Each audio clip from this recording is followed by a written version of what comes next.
In this session, we'll hear from Stefan Michalak on the rise of social influencers. Stefan is the founder and CEO of social wishlist platform Wantfeed. A former video journalist for Bauer Media, Stefan also makes weekly videos with his family for their YouTube channel, The Michalaks, combining beautiful shots of London and candid footage of their day-to-day life. This talk will last about 20 minutes and we'll have time for some questions afterwards. Enjoy the session and do stay with us for more top tips from our retail experts.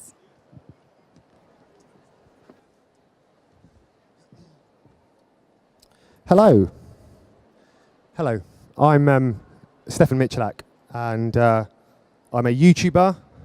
I'm a producer. I'm just an all-round great guy, really. And I'm going to talk to you today about the rise of social influencers. Is this working? Let me just check this is definitely working. Hang on a minute. Are we good? Okay, yeah. The rise of social influencers. I want to talk to you about social influencers from the perspective of a social influencer, like the inside sort of opinion on this whole new industry. So I think it's good to start these things with a fact. And so the fact I have for you today is we actually did a search in our YouTube account the other day to see. I was just sort of digging around in our analytics just to see kind of what sort of traction we're getting, and I saw the amount of minutes that people have watched our videos, and I added up all those minutes and I converted it into years.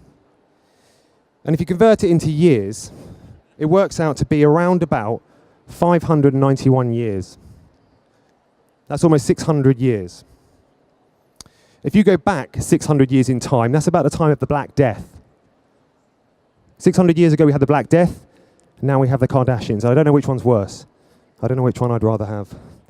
So I want to ask you a question. When you think of a social influencer, what do you think? Like, what pops up in your head? You're probably thinking of some sort of a vapid millennial waving around a selfie stick, saying YOLO, empty-looking eyes. You're not imagining a dad with ill-fitting jeans looking like he's coming down off his first experience of narcotics. But nevertheless, here I am. And this whole new wave of social influencers is coming through right now. And it's not just these young millennials that are dominating. It's different types of creators. So I want to talk to you about why micro-influencers and indie producers like us, or social talent, as brands like to call us, are in a really exciting place when it comes to this whole new wave of consumer appetite for our type of content. But before we do that, I'd like to quickly talk about why I feel social influencers is such an effective and powerful brand to utilize for brands. It feels sort of like it's just come out of nowhere. It feels like this has just blindsided us, and all of a sudden this social influencer industry has just hit everyone, and everyone now is sort of frantically trying to catch up to it. So let's unravel that a bit. All the brands that were kind of pioneering enough to jump on board with this immediately saw huge benefits to working with social influencers. And I'm going to talk about why that is. But I'll talk about how I first came into it. About 7 years ago, I was working for Heat magazine, and I was a content producer. So I'd interview celebrities. And what I saw happen over the period of about 2 years was the appetite for celebrity content just diminished. People just weren't interested in celebrities anymore. They just didn't offer the viewers anything. There was a disconnect there, and you could see that almost unfold. But while we saw this massive decline in the traditional kind of celebrity market, we saw this huge upsurge in people's interest for this new social talent. It just started emerging, coming out of nowhere. So let's talk about that for a sec. Let me just. So the reason why influencers, or the reason why brands like to work with social talent is obviously because of the reach, but there's a few other things as well. You turn on the TV and you watch an advert for beard trimmer.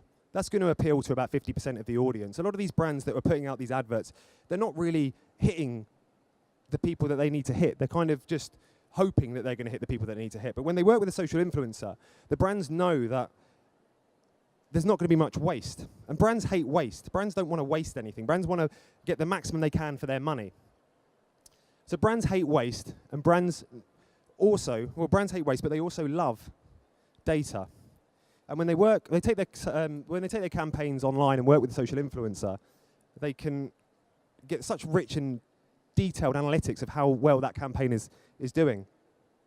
So how are these influencers doing it? How are these influencers connecting to an audience and building this traction? And I think we should talk about the fourth wall for a second. The fourth wall is a theatrical term for this almost imaginary wall that exists between me now and the audience. And it's a wall that I need to try and break. And if I can break that wall, then I can do something very important. I can connect with you. And if I can connect with you, then effectively I can emote you and I can take you on a journey and you'll just sit back and let me take you wherever I want you to go. So that's what actors need to do. Vloggers do the same thing, and social talent does the same thing. They break down the wall, and then they gain the viewer's trust. Once they have the viewer's trust, what they say has far more resonance. 74% of consumers identify word of mouth as a key influencer in their purchasing decision. And these influencers, to their viewers, it's word of mouth. They're not selling, they're just telling their mates what to buy. 40% of Twitter users say that they have made a purchasing decision as a direct result of a tweet from an influencer. But how are the creators breaking this wall? Well, you see, a traditional celebrity is too out of reach.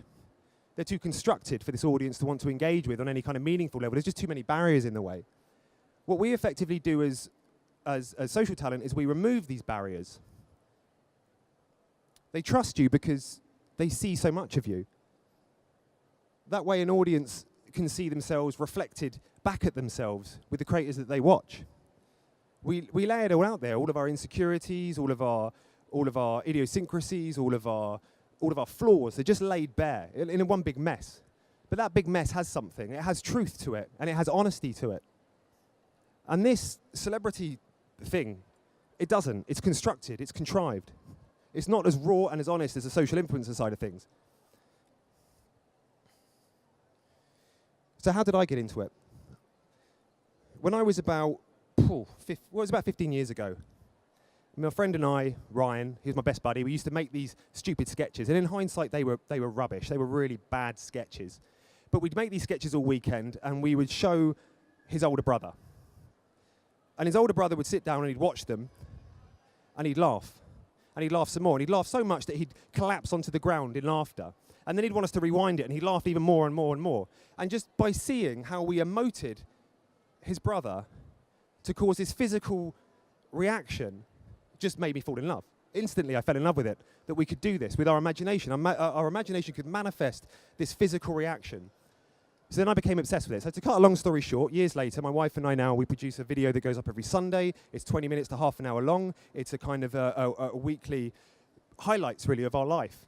And we try and talk about contentious subjects. We drink, we swear, we do all the things that normal adults do, and we try and lay it all bare. And our viewers, at the start, I suppose brands didn't like to see that because it's dangerous. It's dangerous to see that. But then eventually what happened is brands started appreciating honesty and truth and integrity. And our viewers knew that we were trying to put ourselves out there. So then after about 2 years of hemorrhaging lots of money making our videos, I mean, we were losing a ton of money. It was eating into our savings. And we were thinking, how are we going to keep doing this? We hit a tipping point. And then we started to work with some big brands. And brands such as, Land Rover and Disney and people like that. And Disney, I never would have thought Disney would want to work with us when we're, I'm swigging down my whiskies and we're swearing, and then Disney call up and want to work with us. So it just goes to show that brands are less sensitive now, and they just care about honesty and truth.